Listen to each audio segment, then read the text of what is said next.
যোৱাকালি গোৱালপাৰা জিলাৰ কৃষ্ণাই পাইকান অঞ্চলত পুলিচে বৰ্বৰভাৱে গুলি চলাই দুজন মানুহক হত্যা কৰিছে।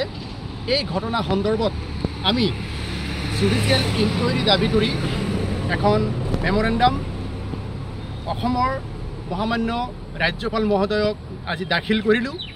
আপোনালোকে জানে যে আচলতে পুলিচে ফায়াৰিং কৰিবলৈ হ'লে কিছুমান প্ৰোটোকল আছে, কিছুমান নিয়ম আছে। সেই নিয়মৰ জৰিয়তে আচলতে পুলিচে ফায়াৰিং কৰিব পাৰে।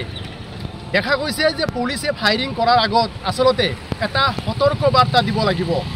প্ৰথমতে কন্দুৱা গেছ নিক্ষেপ কৰিব লাগিব, তাৰপিছত লাঠি চাৰ্জ কৰিব লাগিব, তাৰপিছত শূন্যলৈ গুলীচালনা কৰিব লাগিব, তাৰপিছত ৰাবাৰ বুলেট নিক্ষেপ কৰিব লাগিব। গতিকে ৰাবাৰ বুলেট, কন্দুৱা গেছ, লাঠি চাৰ্জ নকৰাকৈ গোৱালপাৰাৰ পাইকান বিদ্যাপাৰা অঞ্চলত দুজন মানুহক যে গুলিয়াই হত্যা কৰিলে, এই আচলতে বেআইনী হৈছে, ইলিগেল হৈছে। গতিকে তাৰ ওপৰত আমি ন্যায়িক তদন্ত দাবী কৰি জাষ্টিচ ডিমাণ্ড কমিটি অসমৰ ফালৰ পৰা আজি মেমৰেণ্ডাম দাখিল কৰিলোঁ। এনেকুৱা এটা ঘটনা, এটা বৰ্বৰ হৈছে, এটা অসাংবিধানিক ঘটনা আমাৰ গোৱালপাৰা জিলাত সংঘটিত কৰিছে অসম চৰকাৰৰ অসম পুলিচে।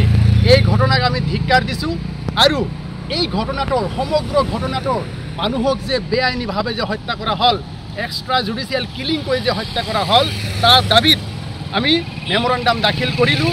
অনাৰেবল গুৱাহাটী হাইকোৰ্টৰ ৰিটায়াৰ্ড জাষ্টিছ অথবা এক্টিং জাষ্টিছৰ দ্বাৰা এই ঘটনাটোৰ ন্যায়িক তদন্ত কৰি যিবিলাক দোষী সিহঁতক চিনাক্ত কৰি সিহঁতক দৃষ্টান্তমূলক শাস্তি বিহিব লাগে। আৰু যি দুজন মানুহৰ মৃত্যু হ'ল সেই পৰিয়ালক 1 কোটিকৈ টকা কম্পেনচেশ্যন দিব লাগে।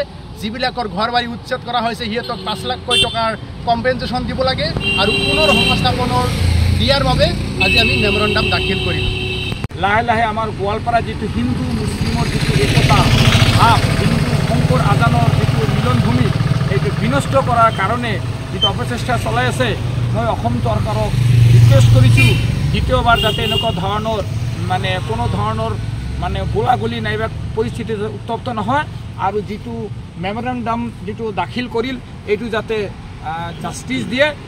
ইতিমধ্যে দেখা গ'ল যোৱাকালি যি ঘটনা ঘটি গ'ল, অন্যায়ভাৱে কৃষ্ণাই থানাৰ অন্তৰ্গত আচুডুবিত পুলিচে গুলিয়াই দুজন মানুহক নিৰ্মমভাৱে হত্যা কৰিছে। এইটো নিশ্চিতভাৱে গৰিহণাৰ যোগ্য আৰু নিন্দা কৰাৰ ভাষা নাই। গতিকে আমি এই বিষয়ে আজি এটা মেমৰেণ্ডাম দাখিল কৰিছোঁ আৰু ইয়াৰ কাৰণে আমি ন্যায়িক তদন্ত বিচাৰিছোঁ। কাৰণ মানুহৰ জীয়াই থকাৰ যি অধিকাৰ, সেই অধিকাৰ চৰকাৰে খৰ্ব কৰিছে। আৰু আচলতে এইটো পুলিচে ইচ্ছাকৃতভাৱে জানি শুনি স্বজ্ঞানে এই হত্যাকাণ্ড সংঘটিত কৰিছে।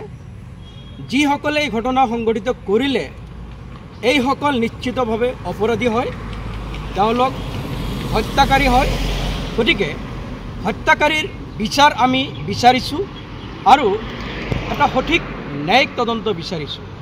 আমি জানো যে অলপ কেইদিন আগতে অসম চৰকাৰৰ মন্ত্ৰী বিধায়কে গৰু চুৰ কৰি ধৰা পৰাৰ পিছত তেওঁলোকৰ এই গৰু চুৰ কৰাৰ যি অপৰাধ, এই অপৰাধৰ পৰা হাৰি যাবৰ বাবেই এনেকুৱা এটা বিশাল এটা অন্যায় কৰিবলৈ তেওঁলোকে চেষ্টা কৰিছে আৰু তেওঁলোকে ছাকচেছ হৈছে। গতিকে মনত ৰাখিব, মানুহ কিন্তু পাহৰি নাযায়। আপোনালোকে যিমানেই মানুহক অত্যাচাৰ নকৰক কিয়, আপোনালোকৰ অপৰাধ, প্ৰত্যেকটো অপৰাধ আমি উনকিয়াই দিম। আপোনালোকে কি কৰিছে, অন্যায় কৰিছে নে ভাল কৰিছে নে বেয়া কৰিছে, সেয়া ৰাইজে বিবেচনা কৰিব।